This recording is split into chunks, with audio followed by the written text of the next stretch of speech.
कक्षा 10वीं में हर बार पूछे जाने वाले महत्वपूर्ण प्रश्न परिवृत्त और अंतःवृत्त की रचना करना। एक दिए हुए त्रिभुज में आइए सीखते हैं कि परिवृत्त और अंतःवृत्त की रचना कैसे करते हैं।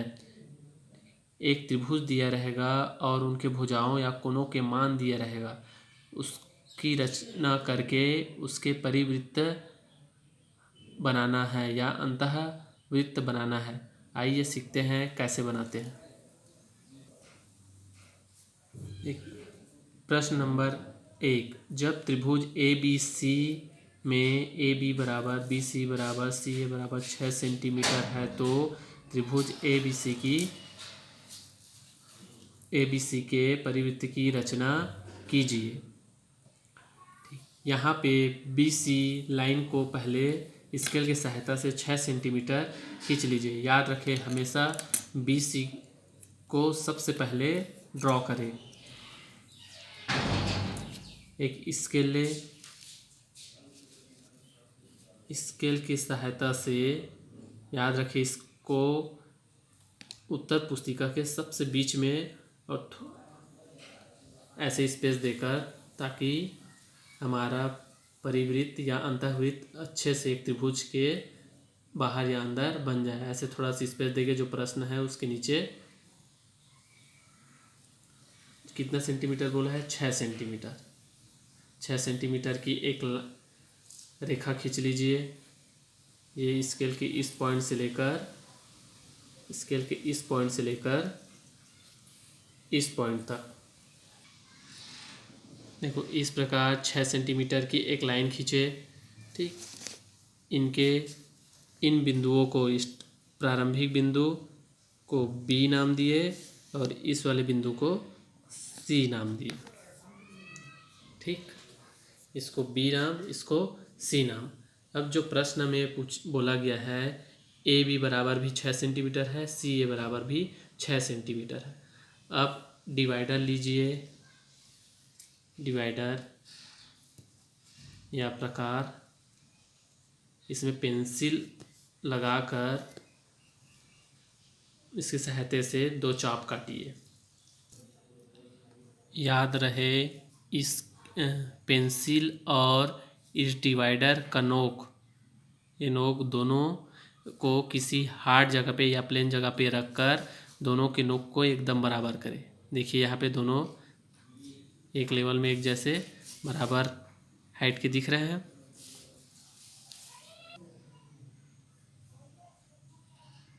प्रश्न में क्या बोला है, ए बी बराबर 6 सेंटीमीटर या सी ए बराबर 6 सेंटीमीटर।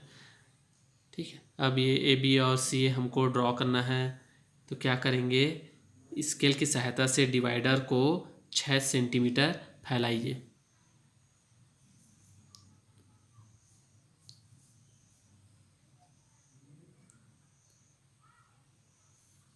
दिख रहा है 6 सेंटीमीटर।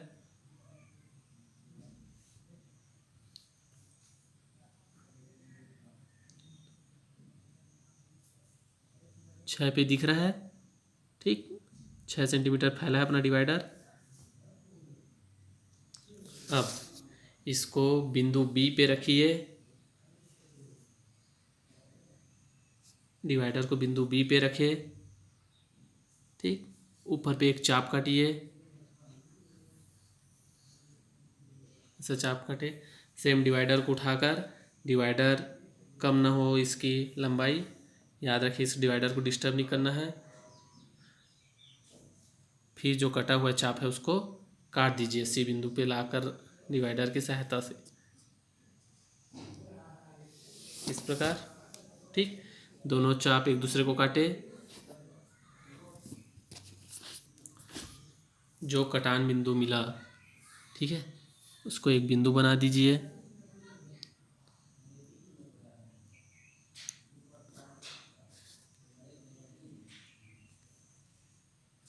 इसको ए नाम दीजिए।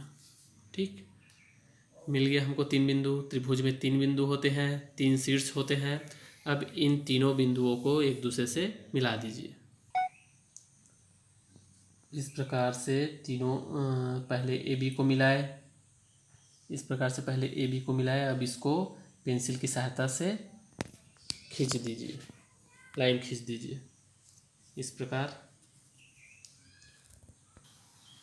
ठीक, देखिए हमारा त्रिभुज बन गया। अब हमको इसके परिवृत्त की रचना करना है, मतलब इस त्रिभुज के शीर्षों को छूते हुए एक वृत्त बनाना है, जिसे इस त्रिभुज का परिवृत्त कहते हैं।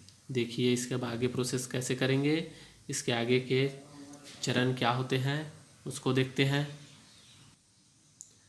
त्रिभुज बन जाने के बाद, त्रिभुज ABC बन जाने के बाद डिवाइडर को बिंदु B पे रखिए और C को टच करते हुए, ठीक है, C को टच कर रहे हैं। देखिए अब इस डिवाइडर की लंबाई, डिवाइडर और पेंसिल की लंबाई को कम कर दीजिए, आधे से कम। दिख रहा है, आधे से थोड़ा सा ज़्यादा। ठीक, ये हुआ। अब ए बिंदु पे ले जाइए डिवाइडर को,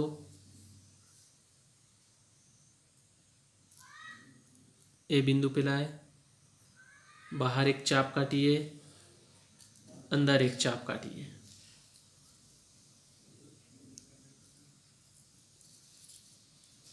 ठीक, अब बी बिंदु पे लाकर डिवाइडर को वापस इसी चाप को काट दीजिए।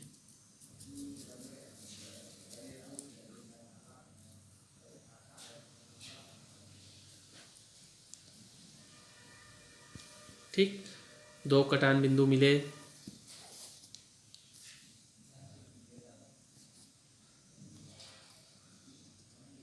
दिख रहा है हमको, दो कटान बिंदु मिले।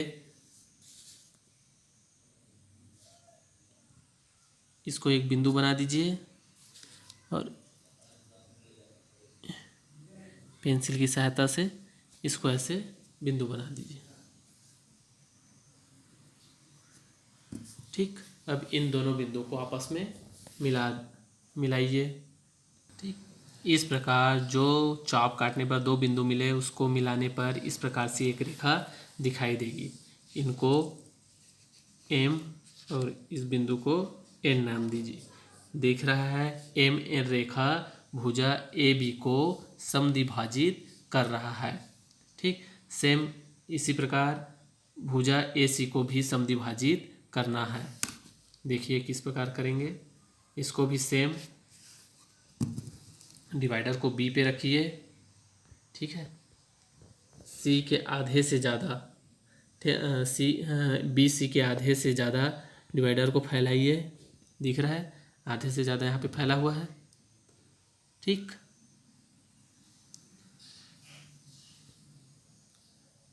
जितना चाप काटे थे